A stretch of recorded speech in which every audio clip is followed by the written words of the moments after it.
पश्चिम Asia में जारी तनाव से बड़ा पेट्रोलियम संकट। बांग्लादेश ने 6 हफ्ते में दूसरी बार बढ़ाए पेट्रोल के दाम। 1 लीटर पेट्रोल की कीमत 140 टका हुई। अभिषेक बनर्जी पर हुए हमले पर बंगाल में सियासत गर्म। ममता बनर्जी आज धरना पर बैठेंगी। ममता ने कहा, कार्यक्रम रद्द नहीं होगा, पुलिस जहां रोकेगी वहीं पर धरने पर बैठ जाएंगी। ममता बनर्जी को पुलिस ने धरने की इजाजत नहीं दी है। पुलिस ममता बनर्जी को उनके आवास के बाहर ही रोक सकती है। फर्जी दस्तखत मामले में अभिषेक बनर्जी को सीआईडी ने दिया दूसरा नोटिस। 8 जून को अभिषेक को सीआईडी ने पेश होने को कहा है। लोकसभा अध्यक्ष ओम बिरला टीएमसी सांसद काकोली घोष की शिकायत एथिक्स कमेटी के पास भेज सकते हैं। काकोली घोष ने पार्टी सांसद कल्याण बनर्जी की शिकायत की थी। टीएमसी नेताओं संदीपन साहा और ऋतव्रत बनर्जी के निष्कासन पर बोले कुणाल घोष, पार्टी विरोधी गतिविधियों में शामिल होने के चलते पार्टी से निकाला गया। महाराष्ट्र में लाडकी बहन योजना में बड़ी छटनी। करीब 80 लाख महिलाओं ने नाम काटे गए। ई-केवाईसी के दौरान पाई गई गड़बड़ी। एनसीपी शरद गुट के विधायक रोहित पवार का दावा, सरकार केवाईसी के बहाने बंद करना चाहती है लाडकी बहन योजना। लाडकी बहन योजना पर बोले शिवसेना यूबीटी के नेता संजय राउत। कहा, सिर्फ वोट के लिए महिलाओं को दिए गए थे पैसे, अब इन महिलाओं को पैसे वापस करने पड़ेंगे। महाराष्ट्र विधान परिषद के चुनाव में महायुति में सीटों का बंटवारा हो गया है। 17 सीटों के लिए महायुति के दलों में सहमति बन गई है। अभी भी कई नेता नाराज हैं। दिल्ली में बीजेपी की 6 घंटे तक महत्वपूर्ण बैठक हुई है। पार्टी अध्यक्ष नितिन नवीन ने संगठन की मजबूती, विस्तार और बूथ सशक्तिकरण पर मंथन किया है। कर्नाटक में 3 जून को होने वाले शपथ ग्रहण समारोह से पहले सरकार गठन की कवायद तेज। दिल्ली में डीके शिव कुमार और सिद्धरामैया आज राहुल गांधी से मुलाकात कर सकते हैं। कर्नाटक के 4 राज्यसभा और 7 विधान परिषद सीट पर चुनाव के लिए अधिसूचना जारी। 18 जून को मतदान होगा। बीजेपी से नाराज अन्नामलाई जल्द बना सकते हैं अपनी पार्टी। उन्होंने कहा, 2 दिनों में अपना रुख स्पष्ट करेंगे। शिक्षा मंत्रालय की संसद की स्टैंडिंग कमेटी की मीटिंग में दिग्विजय सिंह ने एनटीए चेयरमैन और हायर एजुकेशन सेक्रेटरी को फटकार लगाई। पूछा, क्या गारंटी है दोबारा लीक नहीं होगा पेपर? पंजाब पुलिस ने शिरोमणि अकाली दल के नेता बिक्रम मजीठिया के खिलाफ लुकआउट सर्कुलर जारी किया है। मजीठिया अब विदेश नहीं जा सकेंगे। फरार बिक्रम सिंह को ढूंढने के लिए पंजाब पुलिस की 12 टीम जुटी हुई है। पुलिस अलग अलग स्थानों पर छापामारी कर रही है।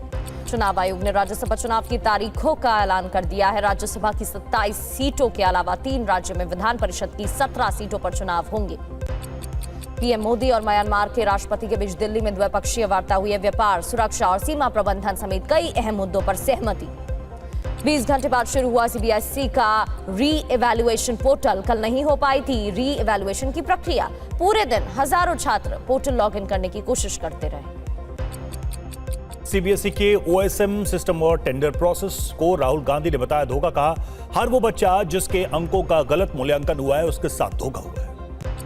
मल्लिकार्जुन खड़गे ने कहा कि पेपर लीक के जरिए बीजेपी ने लूट का धंधा बना लिया है। इसका खामियाजा सीबीएसई छात्रों को भुगतना पड़ रहा है।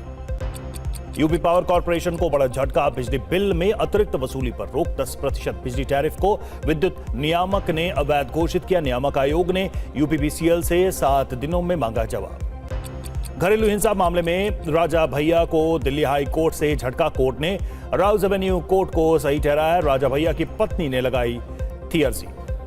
हिमाचल प्रदेश जिला परिषद चुनाव में बीजेपी की जीत। 251 में से 190 से अधिक सीटों पर जीत का दावा।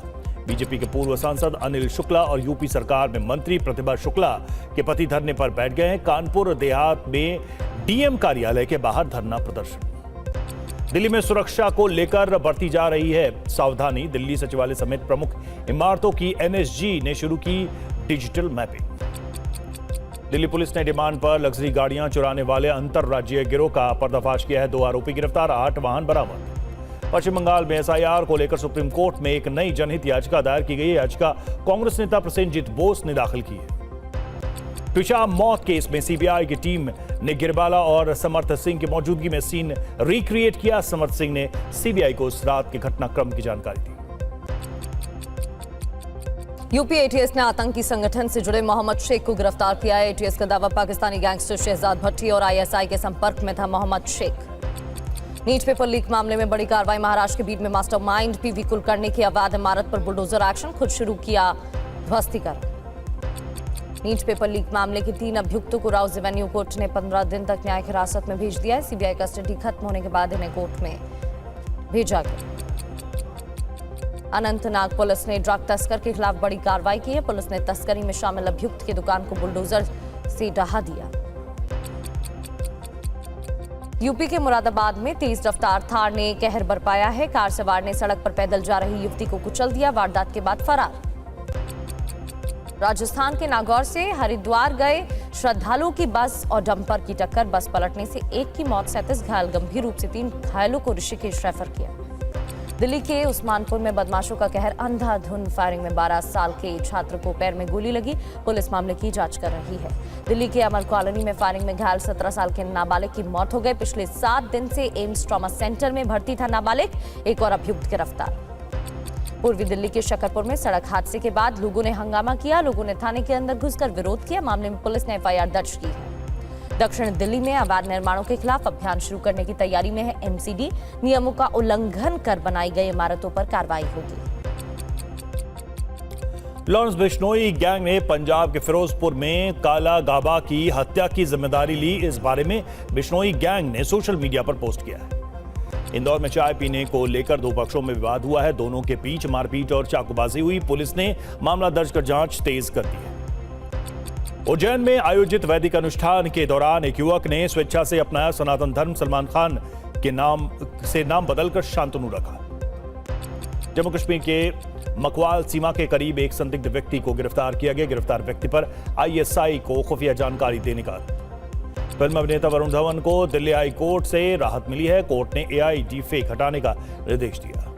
सूत्रों के मुताबिक भारत फ्रांस से 114 राफेल विमान खरीदेगा। फ्रांस को 3,25,000 करोड़ रुपए का ऑर्डर भेजा।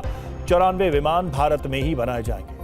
भारतीय रक्षा क्षेत्र में एक बड़ी उपलब्धि। जोधपुर में अपनी स्वदेशी tactical lightning munition Divyastra MK1 का ट्रायल सफल रहा।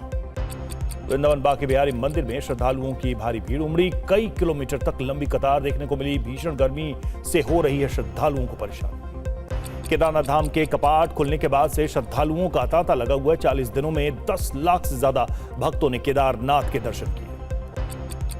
उत्तराखंड की 4 धाम और हेमकुंड साहिब तीर्थ यात्रा के लिए पंजीकरण जारी। अब तक 45,31,000 से अधिक श्रद्धालु करा चुके हैं पंजीकरण।